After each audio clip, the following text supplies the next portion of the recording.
Well, Rosie, it's hoped eventually that they will be taken up by big stadiums like the one behind me, train stations, music arenas and things like that to go above and beyond the first aid that's currently on offer, because at the moment there isn't equipment to deal with things like terror attacks and stabbings, because often we're waiting for for paramedics and emergency services to arrive. So it's hoped that in those sorts of scenarios this will be able to be administered to hopefully save more lives.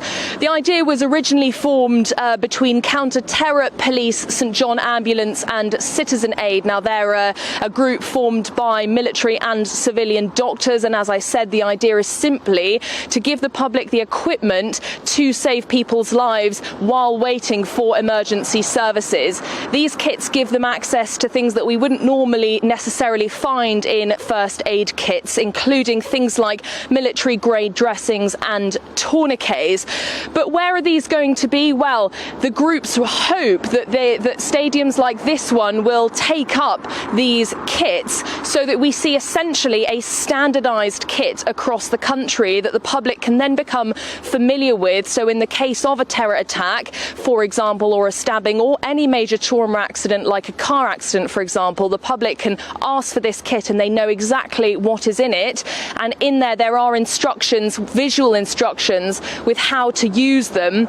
These are part of new standards, the first in their kind in the UK for first aid provision for seriously injured people, and this was drawn up by those three groups as well as input by other healthcare organisations and charities. But let's see what they contain. Will they contain what we've become all very familiar with, PPE? We've got disposable gloves, masks and glasses, heavy-duty scissors, as well as large wound dressings, tourniquets, CPR face shields, marker pens. Now you might ask, why is there a marker pen in there? Well, if you put a tourniquet on, you need to note down the time that you put this on, and also visual instructions with pictures so that people who perhaps don't have a good level of English or perhaps can't read, because this is a reality in the UK, not everyone can read, that will hopefully guide them to help casualties.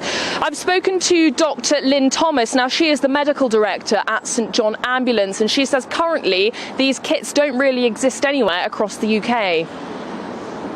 Bringing in these standards about what should be in a kit for public access is the fact that there is no consistent way that the public would know what to do or have any access to equipment to look after somebody who'd been involved in trauma.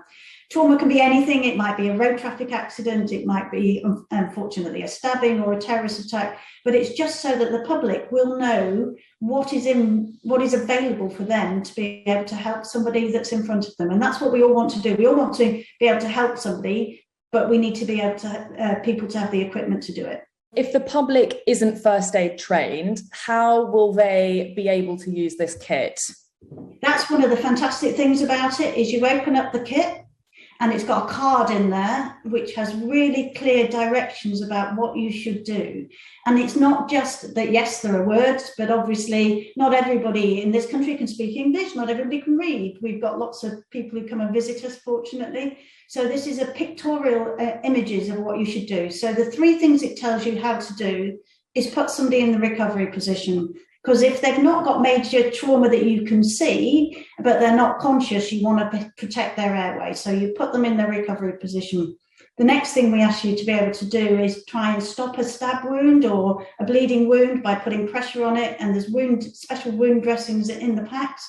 And then if that doesn't work and it's a limb, how you would use the tourniquet that's in there. And we know that tourniquets save lives. We saw that unfortunately in Iraq and Afghanistan.